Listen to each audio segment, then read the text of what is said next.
الحمد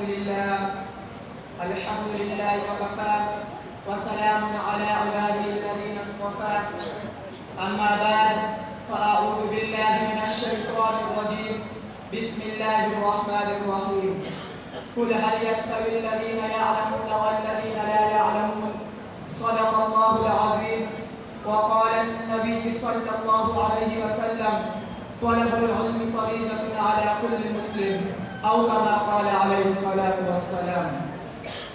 میرے محترم اساتذہ کرام اور آج کے اس بابرکت تکمیل قرآن کانفرنس میں شرکت کرنے والے میرے غیور مسلمانوں، السلام علیکم ورحمۃ اللہ وبرکاتہ۔ آج میں جو تقریر آپ کے سامنے لے کر آیا ہوں وہ ہے علم کی فضیلت۔ سامعین محترم، قرآن میں نازل کردہ پہلا حکم الہی پڑھنے سے متعلق ہے۔ ارشاد باری تعالیٰ ہے اقرأ بسم ربک الذی خلق، پڑھو اپنے رب کے نام کے ساتھ جس نے پیدا کیا۔ گویا پڑھنا علم کا عنوان اور اس کی کنجی ہے۔ جب پہلی وحی پڑھنے کے متعلق ہو تو علم کی فضیلت اور اہمیت کی اس سے واضح دلیل اور کیا ہو سکتی ہے؟ علم کی اہمیت کا اندازہ اس سے بھی لگایا جا سکتا ہے کہ اللہ تعالیٰ نے اپنے محبوب پیغمبر صلی اللہ علیہ وسلم کو علم میں زیادتی کی دعا کی تعلیم دی ہے۔ فرمایا وَقُلْ رَبِّ زِدْنِي عِلْمًا۔ امام قرطبی رحمۃ اللہ علیہ فرماتے ہیں کہ اگر کوئی چیز علم سے افضل اور برتر ہوتی تو اللہ تعالیٰ اپنے نبی کو حکم دیتے کہ وہ اس میں اضافے کی دعا کرے، جیسا کہ علم طلب کرنے کا حکم دیا گیا ہے۔ طلب علم کی ترغیب خود قرآن نے دی ہے۔ ارشاد ربانی ہے فَلَوْلَا نَفَرَ مِنْ كُلِّ فِرْقَةٍ مِّنْهُمْ طَائِفَةٌ لِيَتَفَقَّهُوا فِي الدِّينِ۔ ایک دوسری جگہ ارشاد ربانی ہے فَاسْأَلُوا أَهْلَ الذِّكْرِ إِن كُنتُمْ لَا تَعْلَمُونَ۔ ان کے علاوہ قرآن مجید کی کئی آیات سے علم کی فضیلت اور اہمیت کا اندازہ لگایا جا سکتا ہے۔ سامعین محترم، علم کی فضیلت کو تعلیمات نبی صلی اللہ علیہ وسلم کی روشنی میں اگر دیکھا جائے تو حدیث کی کتابوں میں علم سے متعلق پورے کے پورے ابواب ملیں گے۔ مثلا صحیح بخاری میں وحی کی ابتدا اور ایمان کے بعد ہی علم کا باب شروع ہو جاتا ہے۔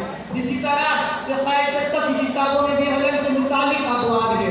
علم وہ عظیم سب ہے جو انسان کو نہ صرف یہ کہ شرافت و تہذیب کا سرمایہ بخشتا ہے، عزت و عظمت کی دولت سے نوازتا ہے، اخلاق و عادات میں جگہ پیدا کرتا ہے اور انسانیت کو انتہائی بلندیوں پر پہنچاتا ہے، بلکہ قلب انسانی کو عرفان الہی کی مقدس روشنی سے منور کرتا ہے، ذہن و فکر کو صحیح عقیدے کی معراج بخشتا ہے اور دل و دماغ کو خدا پرستی اور اطاعت گزاری کی راہ مستقیم پر لگاتا ہے۔ سامعین محترم، آپ نے تبلیغی احباب سے سنا ہوا کہ اتنا علم حاصل کرنا ہر مسلمان مرد اور عورت پر فرض ہے جس کے ذریعے سے وہ پاکی اور ناپاکی میں تمیز کر سکے اور 24 گھنٹے کی زندگی شریعت کے مطابق گزار سکے۔ چنانچہ حضور صلی اللہ علیہ وسلم کا ارشاد ہے طلب العلم فریضۃ علی کل مسلم، یعنی علم طلب کرنا ہر مسلمان مرد اور عورت پر فرض ہے۔ آقا مدنی صلی اللہ علیہ وسلم نے یہ بھی فرمایا من یرید اللہ بہ خیرا یفقہہ فی الدین، یعنی جس شخص کے ساتھ اللہ تعالیٰ بھلائی کا ارادہ کرتے ہیں تو اسے دین کی سمجھ عطا فرما دیتے ہیں۔ اور ایک حدیث میں یہاں تک فرمایا گیا کہ جب طالب علم حصول علم کی خاطر اپنے گھر سے نکلتا ہے تو فرشتے اس کے پاؤں کے نیچے اپنے پر بچھاتے ہیں۔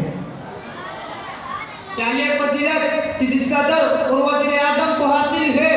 نہیں، ہرگز نہیں۔ اسی طرح قیامت کے دن بھی عالم باعمل ان سیاستدانوں، ان وزیروں اور ان مشیروں سے پہلے جنت میں داخل ہوں گے اور یہ کرے دیکھ رہے ہوں گے انشاءاللہ۔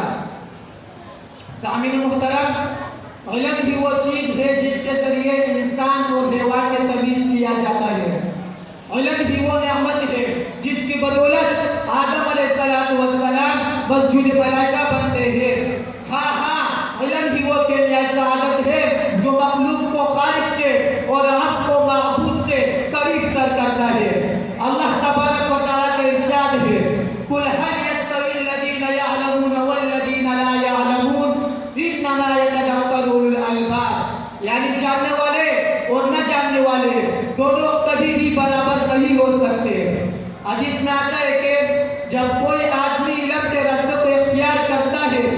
تو اللہ تعالیٰ اس کے لیے جنت کے راستے کو آسان فرما دیتے ہیں.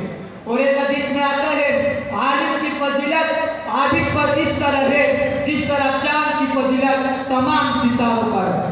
حضرت علی کا فرمان ہے رضینا قسمت الجبار فینا لنا علم وللجہال مال.